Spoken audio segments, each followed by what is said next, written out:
perempuan lebih ekspresif. Walaupun nggak ngomong, tapi dari wajah itu kelihatan.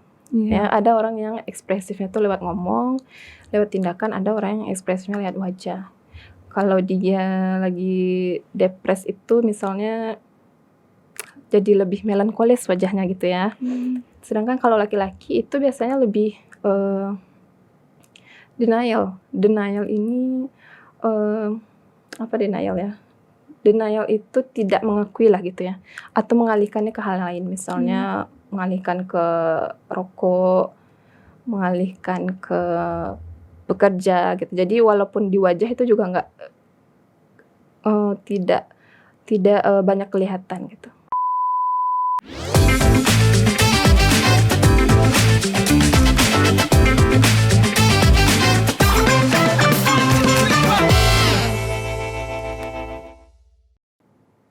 Assalamualaikum, hai Sobat Sehat, bertemu lagi di Healthy Cats.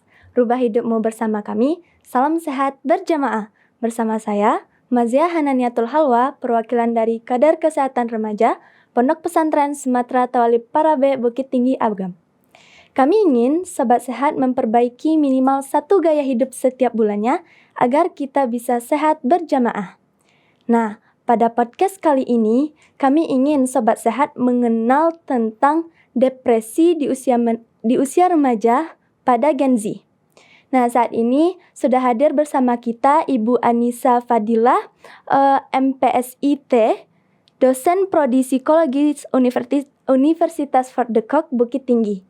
Assalamualaikum Ibu Anissa. Waalaikumsalam, Halwa. Sehat Ibu? Alhamdulillah sehat, Halwa. Alhamdulillah sehat Ibu.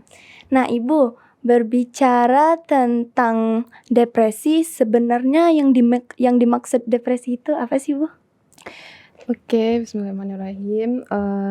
Sebelum kita membahas depresi, depresi ini sendiri masuk ke dalam kategori mood disorder atau kategori gangguan emosi.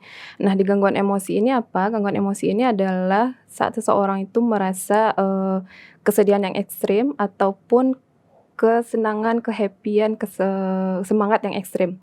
Jadi dalam mood disorder ini ada 2 kelompok besar, ada depresif dan ada bipolar nantinya. Depresif dan bipolar itu berbeda, tapi termasuk ke dalam mood disorder. Nah, yang depresif disorder ini adalah kesedihan dia tuh terlalu ekstrim. Sedangkan kalau bipolar bisa jadi depresif, simptomnya masuk dan ditambah manik. Manik ini adalah semangat yang berlebihan gitu. Nah, lalu masuk ke depressive disorder tadi. Di depressive disorder ini pun salah satu kelompok besar dari disorder. Di dalamnya ada banyak gangguan yang lainnya. Salah satunya adalah major depressive disorder.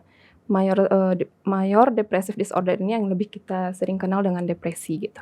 Nah, depresi ini sendiri adalah tadi kesedihan yang ekstrim gitu. Oke Bu, setelah yang Bu jelaskan kurang lebih tentang mengenai depresi itu sendiri Bu, kira-kira gejala apa sih Bu yang menunjukkan seorang remaja itu terkena depresi Bu? Gejala depresi ini kalau kita mengacu di psikologi itu kita mengacu kepada DSM, namanya DSM-5 sekarang. Itu sebenarnya bisa memberi diagnosa itu adalah psikolog dan psikiater yang bisa gitu. Tapi kita bisa membaca gejalanya untuk kita bisa preventif tahap supaya tidak terlalu parah. Jadi kita bisa preventif, kita ini ada indikasi nggak sih sebenarnya gitu ya. Salah satunya adalah ada 9 tanda, tapi yang wajib itu adalah 5 atau lebih selama 2 minggu berturut-turut. Selama 2 minggu itu full gitu ya. Yang pertama itu adalah tadi depressive mood, kesedihan atau dia merasa hampa, merasa putus asa. Itu berturut-turut selama 2 minggu. Lalu yang kedua adalah dia merasa ketidakmampuan untuk merasakan kesenangan atau kurang berminat akan hal apapun gitu ya. Nah, itu dua simptom yang wajib. Lalu simptom selanjutnya adalah dia mulai penurunan berat badan atau peningkatan berat badan yang berlebih gitu, yang signifikan. Bisa bukan karena dia diet atau bukan karena dia emang nafsu makannya besar gitu, tapi karena memang kondisi, emosinya yang menyebabkan itu. Bisa jadi kalau orang yang, penurunan berat badan signifikan itu karena dia nggak nafsu makan, atau karena orang yang naik berat badan signifikan itu karena dia, keinginan untuk makan yang manis tuh lebih besar gitu ya, atau, keinginan konsumsi, karbohidratnya tinggi gitu, tapi karbohidrat selain nasi gitu. Lalu ada, agitasi psikomotor atau, dia tidak bisa tenang gitu ya. Lalu atau, retardasi psikomotor itu penurunan psikomotor. Misalnya kalau yang agitasi itu dia, mondar-mandirnya sering, padahal sebelumnya dia nggak kayak gitu. Lalu, harus meremas-remas benda karena sebelumnya dia nggak seperti itu. Lalu kalau yang retardasi psikomotor, biasanya dia orangnya aktif, lalu menjadi orang yang pendiam, atau kalau ngomong bicaranya pelan, atau intensitas ngomongnya sedikit gitu. Nah, selanjutnya ada kelelahan atau, kehabisan energi. Biasanya dia orangnya aktif nih. Jadi ini, simptom ini tuh bisa dilihat oleh orang yang di sekitar si orang yang diindikasi depresi, menghubungkannya dengan dia sebelum di keadaan dia normal bagaimana gitu ya. Kalau dia memang di keadaan normal dia pendiam, ya saat dia memang diam itu bukan berarti dia depresi gitu ya. Tuh. Lalu merasa tidak berharga atau merasa bersalah yang berlebihan gitu, atau tidak rasional. Lalu ada, kurang mampu berpikir realistis atau kurang konsentrasi juga, lalu tidak mampu mengambil keputusan walaupun hal-hal yang sederhana, misal pakai baju warnanya apa ya gitu. Lalu kalau makan, enaknya makan apa ya sekarang gitu. Itu lalu ada berpikir, ulang tentang, bunuh diri. Itu. Jadi ada 5 atau lebih simptom. 2 yang wajib di antara 5 itu adalah, dia memiliki depressive mood, sedih yang terus-menerus atau merasa tidak berharga terus-menerus, putus asa terus-menerus. Yang kedua adalah, kekurangan minat akan hal-hal yang sebelumnya dia minati atau tidak ada di dunia ini yang menyenangkan untuk dia gitu. Nah, itu yang 2 wajib, yang selainnya itu bisa dipilih dari yang 7 tadi, tapi dalam rentang waktu 2 minggu berturut-turut. Oh, jadi dari yang 5 atau yang 7 tadi Bu sebutkan itu, berarti itu 2 minggu berturut-turut ya Bu? Ya baru bisa diindikasi depresi kalau itu berlangsung 2 minggu berturut-turut. Tapi kalau kita sedih hanya 2 hari itu kan biasa ya. Nah, jadi nggak bisa diindikasi itu. Oke Bu. Nah Ibu, dari yang Ibu jelaskan tadi kan berdasarkan tema kita hari ini Bu, umumnya depresi itu banyak terjadi di remaja Gen Z, di generasi Z saat ini Bu. Nah kira-kira apa sih Bu penyebab depresi pada usia remaja ini Bu? Sebelumnya kita bahas secara umum. Yang pertama ada beberapa hal, coba saya sebutkan. Yang pertama ada masalah genetik. Depresi itu bisa disebabkan oleh masalah genetik. Misalnya orang yang, orang tuanya depresi, itu kemungkinan resiko dia terkena depresi dibandingkan orang yang orang tuanya tidak depresi itu 3 kali lipat.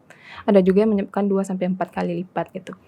Tapi bukan berarti nanti dia pasti depresi, tapi kemungkinan dia untuk, depresi itu segitu banyaknya. Jadi kontrolnya kan tetap ada di kita ya, usaha untuk menangani itu gitu. Lalu selanjutnya ada masalah, biokimia, kimia di otak. Misalnya ada serotonin yang untuk, mengatur ketenangan, rasa aman, happiness gitu. Itu kalau dengan orang depresi itu kurang, jadi nanti dimanipulasi dengan obat yang namanya antidepresan. Lalu masalah, lingkungan. Masalah lingkungan misalnya dia terlalu lama terpapar dengan, kekerasan atau neglect, diabaikan oleh orang-orang sekitarnya, itu juga bisa memicu, depresi. Lalu masalah, kepribadian juga, misalnya orang ini punya self esteem yang rendah. Self esteem itu kan, penilaian dia tentang diri dia.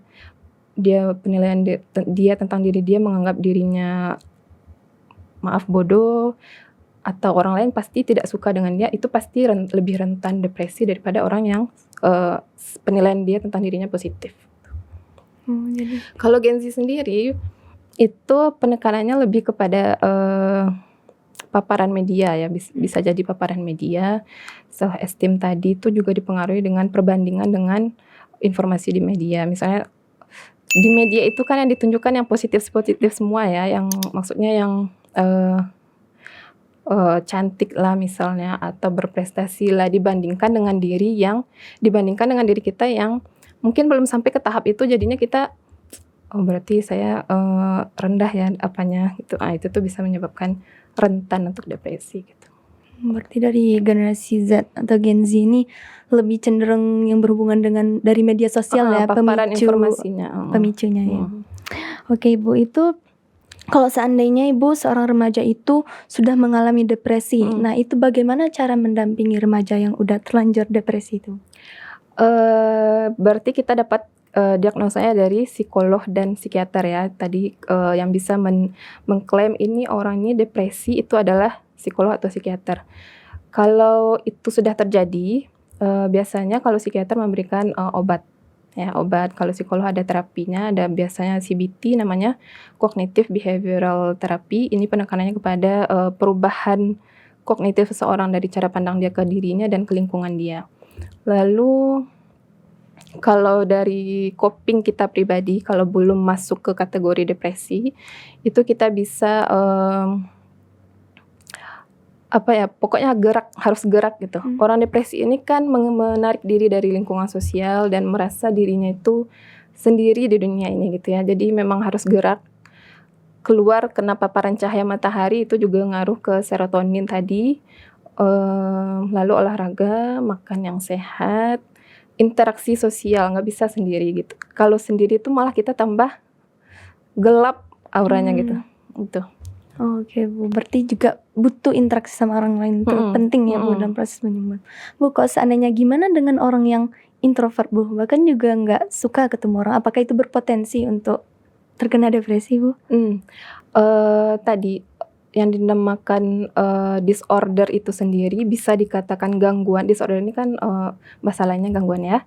Gangguan itu sendiri bisa dikatakan gangguan kalau dia sudah mengganggu, keberfungsian kita secara sehari-hari. Misalnya kalau, Halwa sekolah misalnya ya, pagi itu kan harus mandi, bangun pagi. Kalau orang depresi itu bangun dari tempat tidur aja susah gitu, malesnya minta ampun gitu. Lalu mandi, makan aja tuh males banget gitu.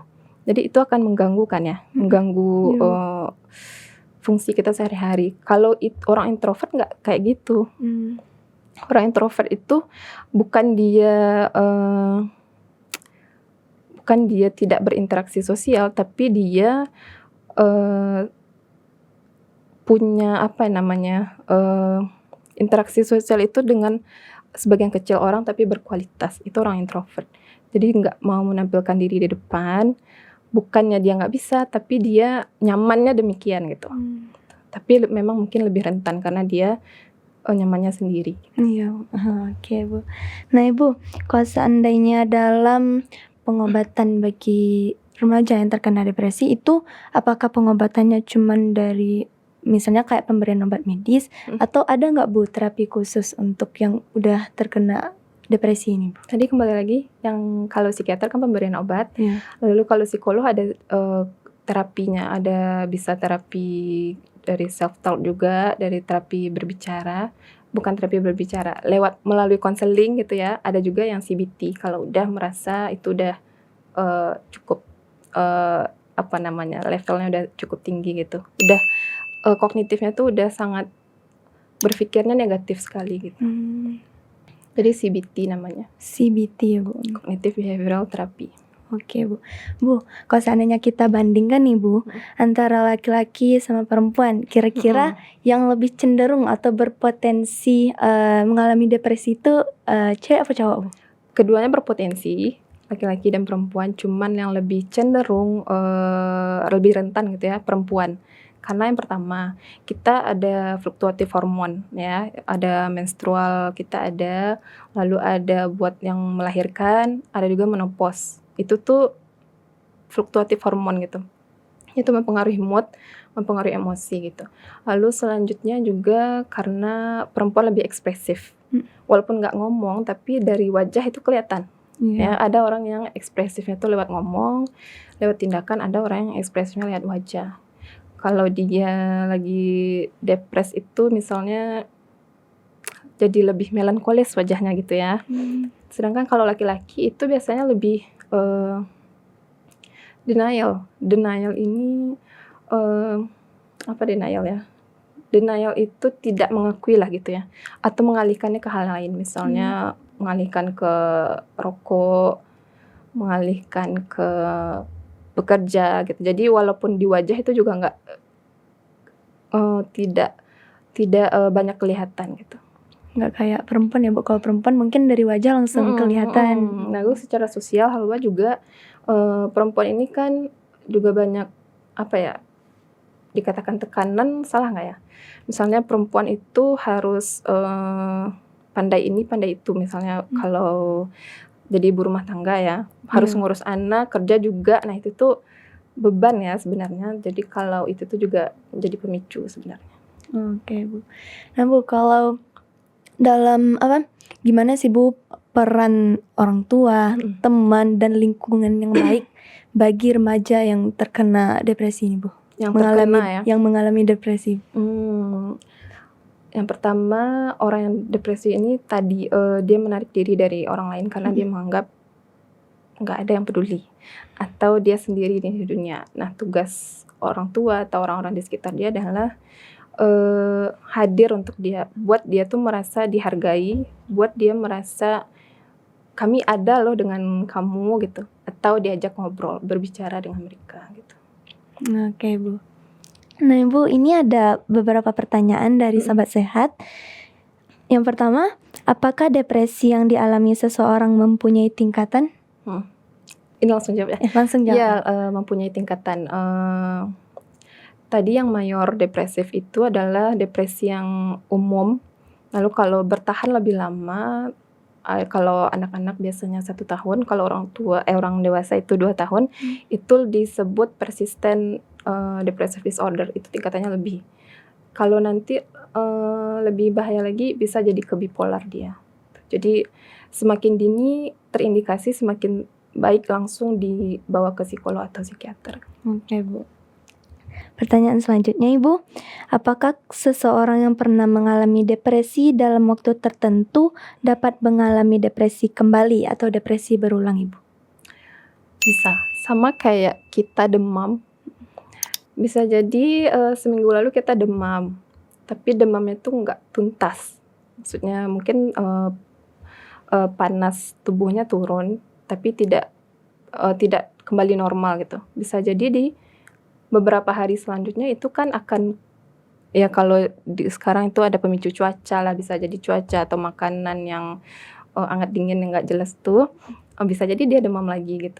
Jadi orang yang depresi ini bisa berulang kembali kalau pemicunya dan cara dia menangani sama dengan yang lalu gitu. Oke, berarti pemicunya di sini ya Bu. Pemicu. Oke Bu, ini untuk pertanyaan yang terakhir, ini mungkin juga udah disinggung pas di awal tadi Bu. Apakah depresi ini merupakan penyakit turunan Bu? Bisa jadi. Bisa jadi. Kalau orang tuanya depresi, itu kemungkinan resiko anaknya tuh 2, ada yang bilang 3, ada bilang yang 2-4 kali beresiko depresi juga gitu.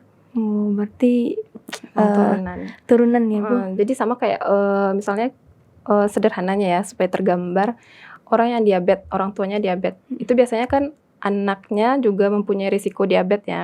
Jadi itu kalau anaknya sudah tahu dia punya risiko yang lebih besar diabetes dibanding orang lain, dia harus mengontrol makanannya lebih ketat, asupan makanannya juga lebih ketat, penjagaannya dari glukosa gitu ya. Nah, sama dengan orang tuanya, dia tahu orang tuanya depresi, berarti kemungkinan dia lebih besar nih kena depresi dibandingkan orang lain. Jadi dia regulasi emosinya harus dilatih, pola pikir dia juga harus dilatih gitu.